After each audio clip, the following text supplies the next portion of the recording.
Aleluia, glória a Deus. Meus irmãos, a paz do Senhor. Amém. Abra sua Bíblia, por gentileza. Lamentações, capítulo de número 3. Glória ao Senhor. Versículo de número 29. Deus abençoe.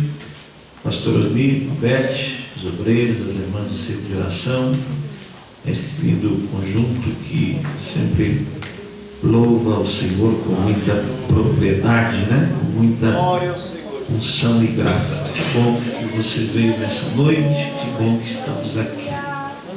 Bom estar com minha esposa, né? Minha eterna namorada. Sempre que estamos juntos, devido às nossas atividades. Eu trabalho por um ladinho, ela trabalha do lado do outro, mas é bom estar aqui, né? Irmãos, acharam? Diga amém. Lamentações, capítulo 3, versículo 29, nos diz assim a palavra do Senhor: ponha a boca no pó, talvez assim haja esperança. Se assente, por gentileza. Amados, o texto que ora fiz leitura juntamente com os irmãos está inserido no livro das Lamentações de Jeremias, o profeta das lágrimas, o homem que Deus levantara com um ministério contraditório aos demais, porque na sua época muitos dos profetas, ou que eram intitulados profetas, eles estavam profetizando ao bel prazer. O povo estava sendo ludibriado pelas mensagens que amassageavam o ego, até porque os dias do profeta Jeremias eram dias desafiadores. E quando ele escreve o livro de Lamentações, agora ficou bom, irmão, perfeito, agora está legal. Quando ele escreve o livro das Lamentações em 5 capítulos, capítulo 1, capítulo 2, capítulo 4 e capítulo 5, com 22 versículos, e o capítulo 3 que nós lemos também dividido em 22 versículos em 3 partes, são 66 versículos. Ele está lamentando a realidade da vida espiritual de Israel. Vamos dizer assim, a igreja do Antigo Testamento, o povo que Deus separou para eles cultuarem unicamente ao Senhor. É claro que Jeremias lembra-se dos dias áureos, aqueles dias em que Israel de fato só servia ao Senhor. O culto era um culto genuíno. Deus recebia o incenso quando os sacerdotes ofereciam holocaustos. Mais ou menos nos dias de Noé, quando ele desce da arca, no capítulo 8, versículo 21 do Gênesis, ou 22, salvo engano, a Bíblia diz que Deus aspirou o suave cheiro, porque a primeira coisa que Noé fez depois do dilúvio, quando ele desceu da arca, foi oferecer o seu culto ao Senhor, juntamente com a sua família. Glória a Deus. Quem sabe Jeremias lembrava-se dos dias de Salomão, quando a Bíblia diz que eles, ao edificarem e ao inaugurarem o templo, ele juntamente com os sacerdotes ofereceram o holocausto, e a Bíblia diz que a glória do Senhor encheu aquela casa de tal maneira que os sacerdotes não podiam sair do templo, e aqueles que estavam do lado de fora também não podiam entrar. Eram dias de glória, eram dias em que Israel estava vencendo todos os seus desafios como nação, tomando posse na totalidade da promessa do Senhor, porque quando eles estavam em Gósen ou no Egito, Deus prometera para eles que eles iriam para uma terra que manasse leite e mel, uma terra da bênção, uma terra de Canaã. E Deus não é homem para mentir, nem filho do homem para voltar atrás daquilo que ele fala. Pelo contrário, a Bíblia diz que ele vela para cumprir com a sua palavra. Então, quando Jeremias começa a lamentar, é lógico que ele lembrou-se dos dias áureos, porque a história era contada de pai para filho, e de filho para outro filho, e de avô para neto, e eles não tinham a Bíblia como nós temos hoje, mas eles tinham esta missão de falar para os seus filhos, e sucessivamente pais passavam a história para os filhos, e ensinavam os preceitos do Senhor, que eram as 10 leis, ou os 10 mandamentos, na lei mosaica de Moisés. Então, quando Jeremias está agora nesse cenário, profetizando para um povo desviado, profetizando para uma congregação que agora não estava mais 100% adorando ao Senhor, mas eles corromperam o culto, pastor Osni, e passaram a adorar outras divindades, deixaram de seguir na íntegra a lei do Senhor.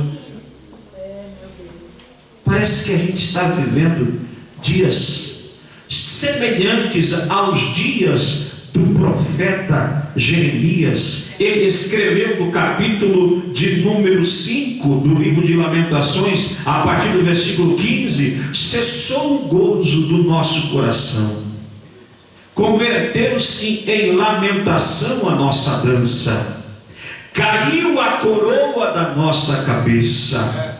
Ai de nós, porque pecamos. Por isso desmaiou o nosso coração, por isso se escureceram os nossos olhos. Pelo monte de Sião, que está assolado, andam as raposas. Versículo 19 do capítulo 5: tu, Senhor, permaneces eternamente, e o teu trono de geração em geração.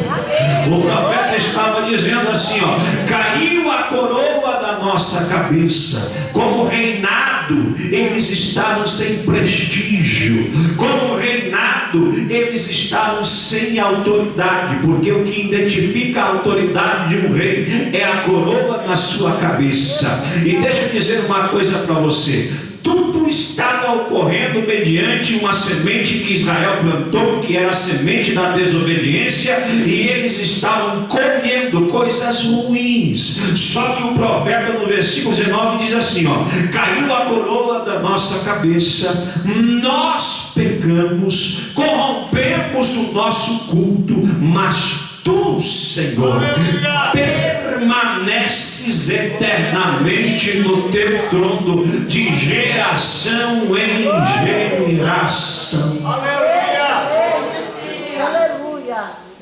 E aí Jeremias vai orando: por que te esquecerias de nós para sempre? Não é uma afirmação, é uma interrogação. Jeremias vai dizer assim, por que nos desampararias por tanto tempo? O que Jeremias queria nos ensinar? Ele mesmo escreveu no seu livro, no livro do profeta Jeremias, que a razão de nós permanecermos de pé, de nós não sermos consumidos, é que as misericórdias do Senhor, elas se renovam a cada manhã. Jeremias acreditava num Deus misericordioso. Jeremias estava intercedendo pela nação de Israel. Jeremias estava chorando aos pés do Senhor. No versículo 21 ele diz: converte-nos, Senhor, a ti, e nós nos converteremos. Renova os nossos dias como dantes.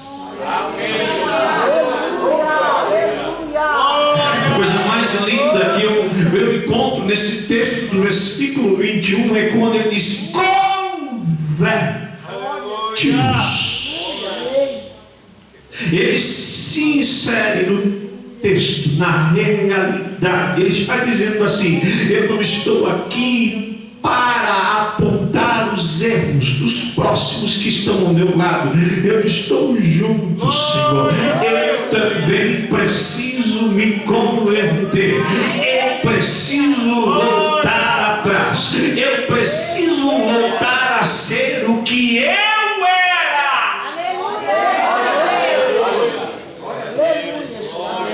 Às vezes, meus irmãos, a gente quer culpar o A, o B, o C e vamos até o Z. O profeta disse: do que se queixará o homem? Queixe-se o homem dos seus próprios pecados.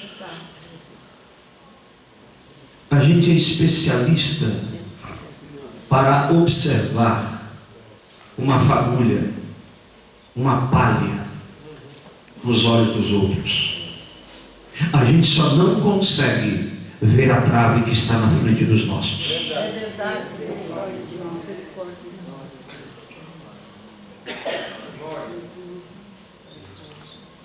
O problema não é a nova geração. O problema é que nós, como geração antiga, paramos de fazer aquilo que dava certo.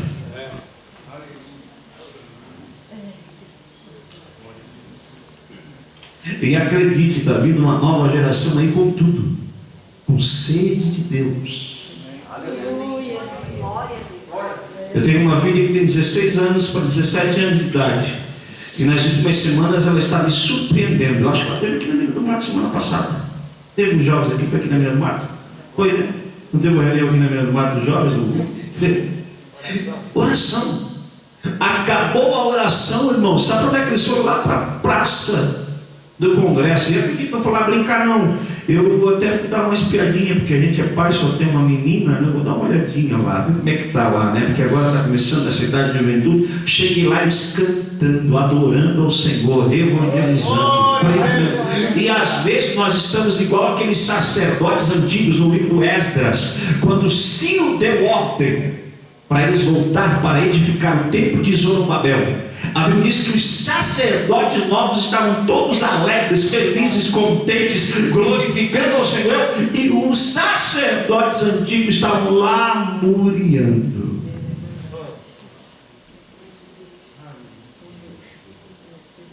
Não é só os nossos filhos e os nossos netos que têm que se converter, somos todos nós. Porque se a gente acostumar com a coisa, a gente prega no costume, canta no costume. Se a gente não buscar de Deus todos os dias, porque quando a gente está no primeiro amor, é assim ou não é? A gente quer estar na oração na segunda, quer estar no grupo de ensino na terça, quer estar no ciclo de oração na quarta, quer estar na noite da vitória na quinta, sexta-feira está pesquisando até que vai ter uma vigília, sábado está no congresso, domingo está na escola dominical, domingo à noite está no culto da família, e vem segunda de novo no mesmo ritmo. Por quê? Porque quem precisa estar convertido todos os dias somos todos nós. E aí o profeta dá um start, e eu volto ao versículo de número 29, que ele diz assim, ó: põe a boca no pó, porque ainda, ou talvez assim haja esperança.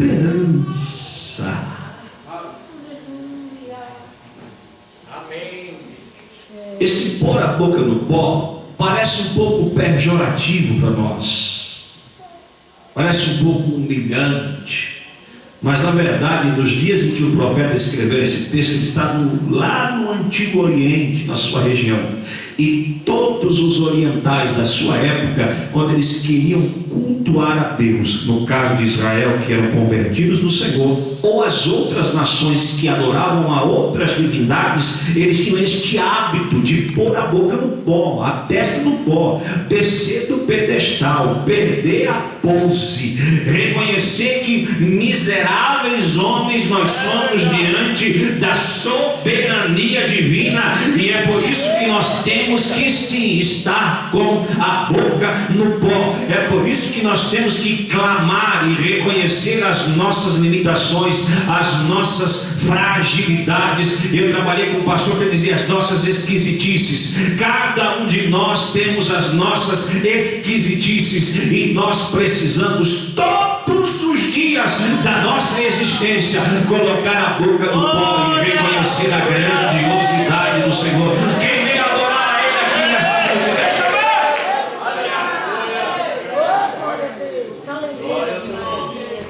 Vamos. Salmo de número 34, verso de número 17 diz: o justo clama, o Senhor o ouve e o livra de toda a sua angústia.